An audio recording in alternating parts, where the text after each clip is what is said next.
Ndabashuhuje shuti mwemeye gukurikira MC Rubangukana Bigwi, ndongeye mbahaye ikaze ku kiganiro imigani ndetse n'isigamigani, aho duherukana mu kiganiro turi kureba kuri uyu mugore w'umusingakazi Nyirarunyonga, uyu mugore wari igishegabo.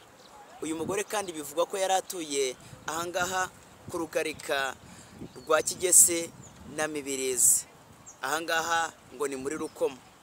Uyu mugore yavuzweho ibitekerezo byinshi bigiye bitandukanye, aho uyu mugore bivugwa ko yagiye asenyera abahungu be atifuza ko bubaka, ndetse kandi twabonye naho byarangiye afatanywe inyana mu buriri. Uyu munsi ni munyemerere tugiye kugaruka kuri iki gitekerezo cyangwa se iyi nsigamigani ivuga ngo agakurikiwe n'abagabo ntikabasiga. Uyu Nyirarunyonga wari utuye Kigese na Mibirizi muri Rukoma, uyu mugore bivugwa ko iyi nsigamigani yayivuze ubwo abahigi bari babyukije umuhigo mu nkuka za Nyabarongo, maze bakavumburamo imbogo igaterera ahangaha ku rugarika, igafata iyo misozi yaho ya za Mibirizi ndetse ikambukiranya igasingira umusozi bita Mago. Ariko bitewe n'imbaraga nyinshi bayibonanaga, bitewe n'uko babonaga yihuta cyane, bitewe n'ukuntu yagendaga, babonye batari buze kwishobora, batangira kuvuza induru kugira ngo abahinzi n'abaturage bari mu mazu basohokemo bafashe kuba bayica. Nuko rero uko bavuza induru, abagore n'abana basohoka mu nzu kugira ngo barebe iyo nyamaswa, kugira ngo bitegereze iyo nyamaswa, cyane ko batari banayizi.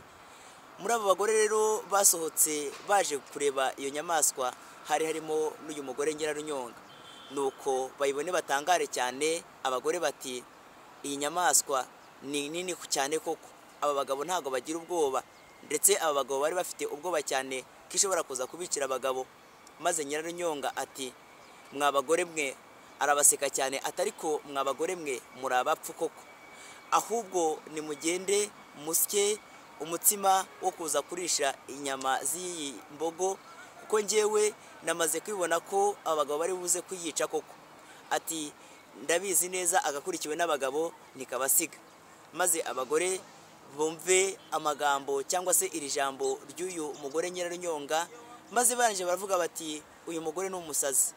Bati inyamaswa imeze kuriya, inyamaswa y'inkazi kuriya, inyamaswa imeze kuriya, ahubwo iratwicira abagabo. Ngo kuko pe ngo tugere tujye gusya ubugari, tujye gusya umutsima wo kurisha inyama ziriya mbogo, ahubwo dufite ubwo bakiri buze kutwicira abagabo. Maze Nyirarunyonga ati barayirahira mba nambuye abakuru b'i Rwanda. Ati ndabizi neza agakurikiwe n'abagabo ntikabasiga. Muri ako kanya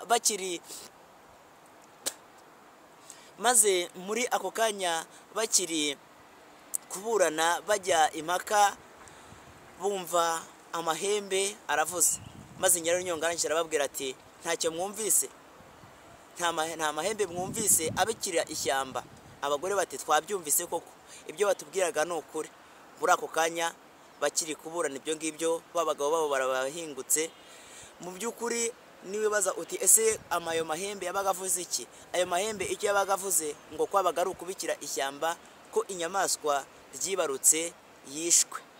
Nuko abo bagabo barahingutse aho ngaho na za nyama za yambogo, barangije babatekerereza uko bayishe. Nuko abagore nabo batangira kubabwira ukuntu basigaye mu mpaka, baburana uko iyo nyamaswa imeze, bayivugaho cyane, ndetse banababwira amagambo Nyirarunyonga yasigaye ababwira ati agakurikiwe n'abagabo ntikabasiga. Nuko guhera icyo gihe, kuva icyo gihe iba insigamigani ndetse uba n'umugani, bajya babona icyo abagabo biyemeje ariko gikomeye cyane, bakagira bati agakurikiwe n'abagabo ntikabasiga. Ngayo nguko rero, ngaho inkomoko ya kuvuga ngo agakurikiwe n'abagabo ntikabasiga yaturutse kuri Nyirarunyonga wari utuye ku rugarika rwa Kigese na Mibirizi nko muri Rukomo. Ubu ngubu ni mu ntara y'Amajyepfo mu karere ka Kamonyi, hafi aho ngaho. Rero reka ngushimire rero wewe wemeye gukurikira MC Rubangukana Bigwi. Komeza udukurikire, ukore like, ukore subscribe, share ndetse na comment, kugira ngo ibiganiro byacu bijye bihora bikugeraho ku gihe.